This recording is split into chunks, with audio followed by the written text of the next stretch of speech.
What's going on, guys? Chris, SVT Garage, and today's video I wanted to show how I maintain, treat, clean, whatever you want to call it, the centers of these suede seats.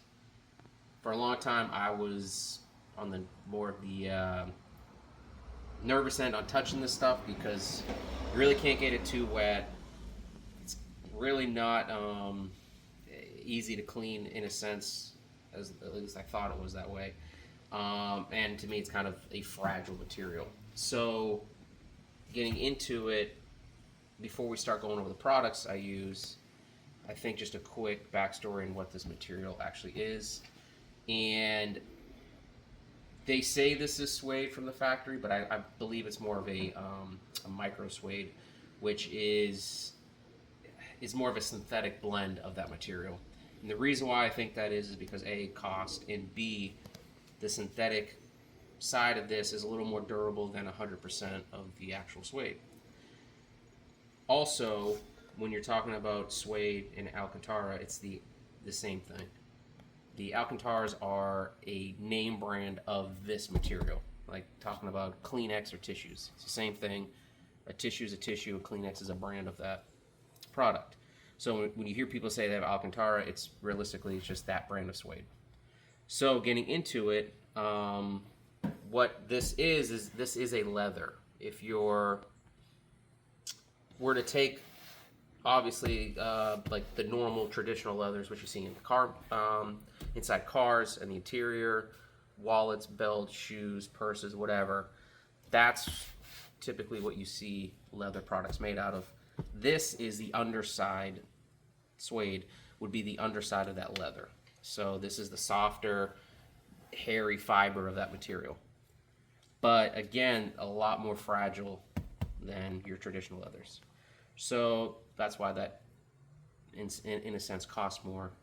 And, it has its benefits. Obviously, one is looks. This is a fantastic looking seat. Factory seat from 2003. I love the interior of these cars.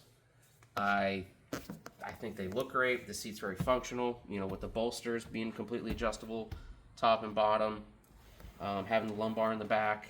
The seat has all the adjustments on it, and kind of going back to that era of the just early 2000s. I think again this was kind of ahead of its time especially for a Mustang.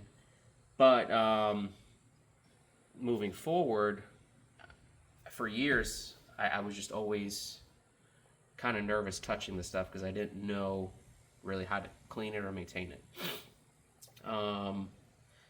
Kind of gotten more into detailing, and you come across stuff. I was watching videos and whatnot and kind of educating myself on this material.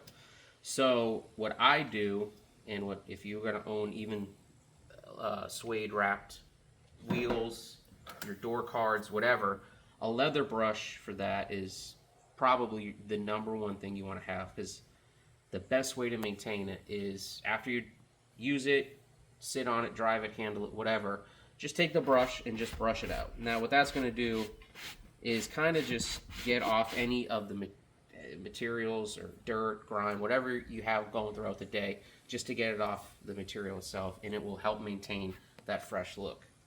If it goes beyond that, the seats are dirty, haven't been touched in a while, again, just to carry this around and wipe your stuff down, I get it, it's a little odd, but if you're going to have something like this, that's one easy way to maintain it. Number two, the cleaning side of it is, you got to know what you're dealing with, and this material does not do well being soaked or saturated.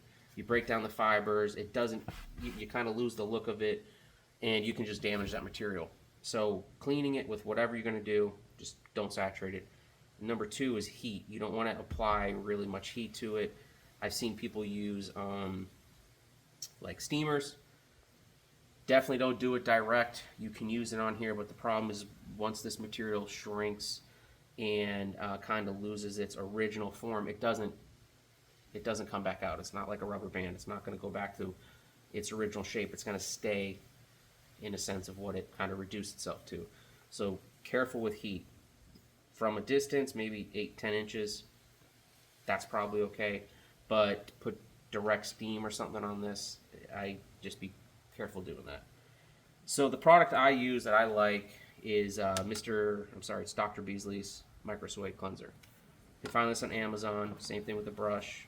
This is like $6-7. This is like maybe 20. Very good product. Has good cleaning agents. It's safe, and it does the job.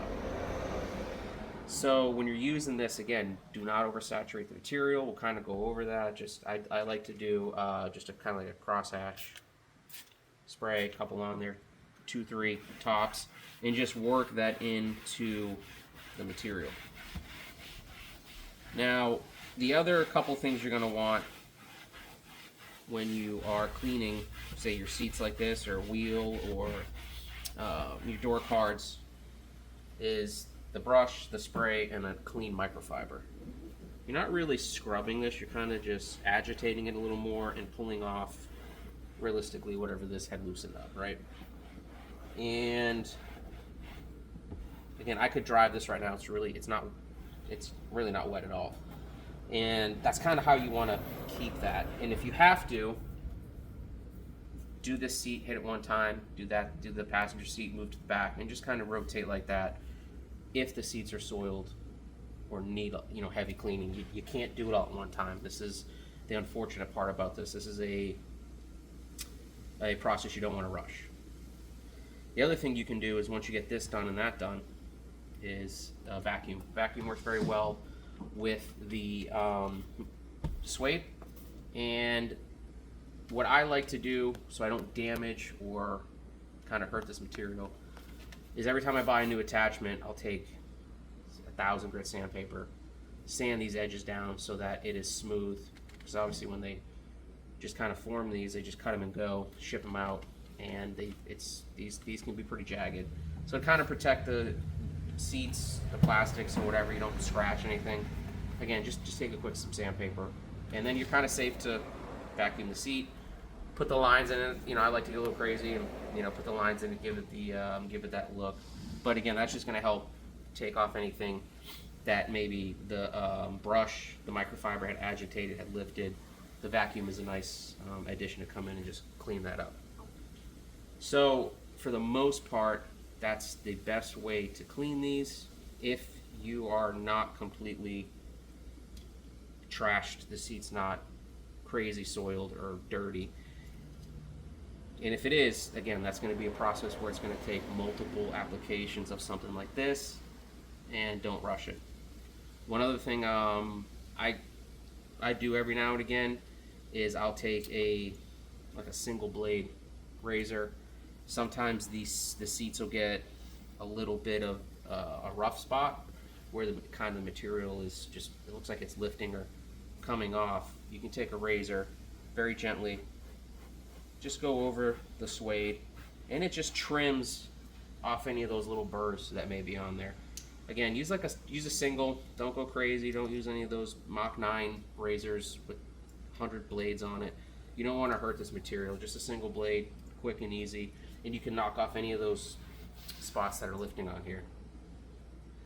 But again, with the suede, just take your time. Don't try to rush it, and do not saturate it, because again, this material does not do well when it's soaked. And any questions, guys, you can comment on the video. I try to get back to everybody. I appreciate everybody kind of chiming in on stuff, whether it's good or bad. It is what it is, so I appreciate that. I'm not just here for the good stuff, I'm here for the bad. If you guys didn't like the video, that's fine too, but again, thanks for the subscribing, following, commenting. I appreciate it on both sides. So also, for coming up in the future, I'm kind of trying to do a more of touching on these videos. We're doing some maintenance on these cars, and I think this was one of the important ones I wanted to get out first. But with my car kind of getting not high mileage but higher, I think that's some of the videos I was going to add to the channel. So I'm getting close to 70,000, so I just kind of wanted to throw some of those the maintenance side of these cars out there. This is my 4th Cobra. I've had this one for 10 years. I love this car. It's my favorite platform, and I feel blessed that I'm able to even be here shooting these videos with this car. I mean, I love this thing. But also coming up soon, I'll be in Georgia going to Kurgan Motorsports. We're going to get this car in the dyno. I'm having a little idle issues, and I kind of want to do a retune on it anyway, so I'm just going to, I can't figure out what's going on. I changed out the IAC and the TPS sensor, calibrated, and I'm still not getting anywhere with it, so I'm going to kind of let the professionals look at it and see if we can get something dialed in, throw a little more power at it while we're there, and see if we can hit that 850, 875 range. And then moving forward to there, we'll be up in Tail of the Dragon, and hopefully that'll be middle of the summer.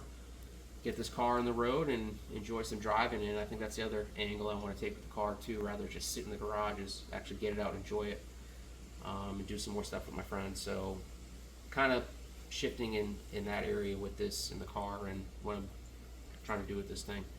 But again, guys, I appreciate you guys. So any questions or comments, message me and we'll get to it. But again, thanks, Chris, SVT Garage.